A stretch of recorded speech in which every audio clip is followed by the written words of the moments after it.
Hey there, guys. I'm Bobby. This is Stephy Steph. We are Between Two Teeth. We're walking along a very special street. This is a Inca street in Steph. What's the city we're in? Ollantaytambo. Oh yeah, I still can't say that well.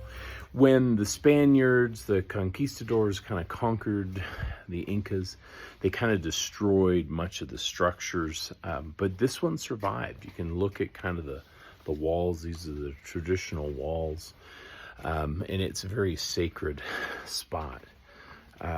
Steph, what's sacred to you? Nothing. A good answer. Buenos dias. Can you, well, and that's actually a good point, that sometimes, you know, they talk about having sacred cows and you've got to kill the sacred cow. I'm reading a book by Adam Grant right now called Rethinking. And it does talk about holding things sacred. And it's not a, Jesus Christ. It's not a... No, you can't say that. Well, why would you say now that? I see that. Yes. Okay, you had something on your head. It's not about, well, it's not that it's wrong to hold something sacred, but realize that when you do, you're probably going to get limited by that thinking. Yeah. So just kind of be careful about holding things too sacred. You know, one of the terms that I really like is certainly have beliefs, but you are well served by not holding too many of your beliefs too tightly, because information can change, your situation can change, a bunch of things can change. That's part of life, right? Yeah, especially when we look at it through a scientific lens. Life is somewhat change management. Yeah, it is. Yeah, and you can really suffer with that. What a little bit. What are you, well, and that was part of with my MBA, was dealing with change management. What else are you learning from this book? I am learning about, a lot of things. I wish I had brought the book. That's on my mind right now. I wish I had brought the book on this trail. We were only given a certain weight weight. limited. Yeah, we were weight limited, so I you bring it, you gotta carry it. No, it talks about when we're talking out loud and thinking and talking at the same time. I do this a lot. And you end up going into, a few different modes, either preacher or prosecutor or politician.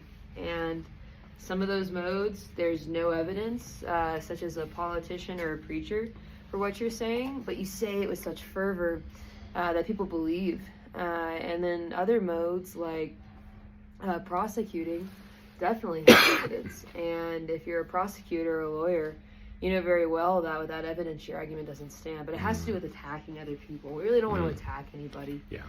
So the idea is to stay in a scientific mode where being wrong is okay. And I would say the biggest thing I've taken away from this book is just to say that being wrong should be celebrated. And it's super tough. They give an example of a scientist standing up in front of their peers talking about a thesis or a paper they had just published, and it was wrong.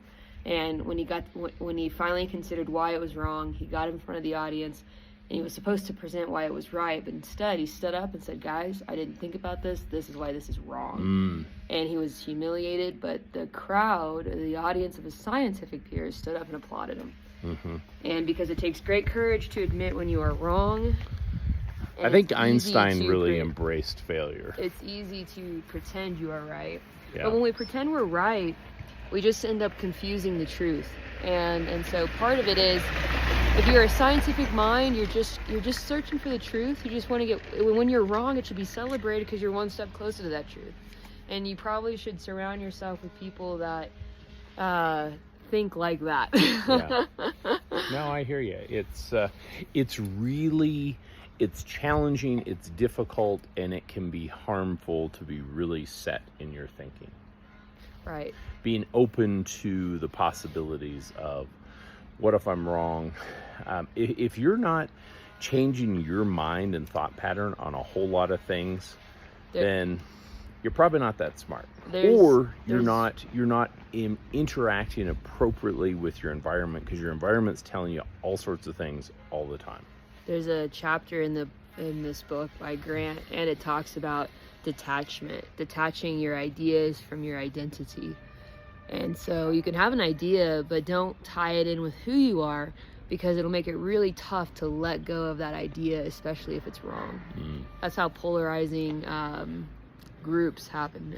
Are you good at kind of changing your opinion on things, or do you? No. Oh, good. It's not, all theory. Yeah. It's really tough. It's super tough because, and for me, the toughest part is because people do not stand up and applaud you when you're wrong. Oh. I mean, when you're wrong, how do you handle it? I don't know. Never been.